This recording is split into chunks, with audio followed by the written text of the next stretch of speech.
परवरदिगार तुम्हें जन्नत अता कर देगा। उस दिन सरकार की रहमत जो बन पे थी, 3 दफा फरमाया। पहले फरमाया कुन इमामन, तू इमाम बन जा, तुम्हें अल्लाह ताला जन्नत अता फरमा देगा।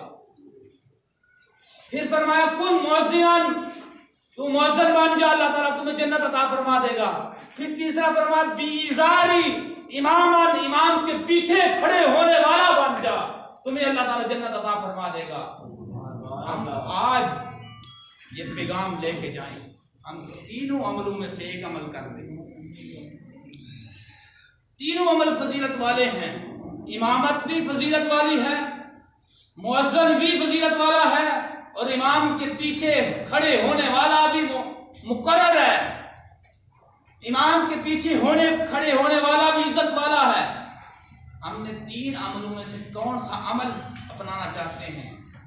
मेरे महबूब की रहमत जो बन पे है, आज भी ऐलान वही है जो सहाबा इकराम को फरमाया था। मेरे सरकार फरमाना चाहते हैं तुम 3 अमलों में से एक अमल कर लो, अल्लाह ताला तुम्हें जन्नत अता फरमा दे। इतना बड़ा सुभान अल्लाह, सुभान अल्लाह। जिंदगी मुख्तसर है। बल्कि मैं यहाँ पे एक हदीस और कोट करना चाहता हूँ।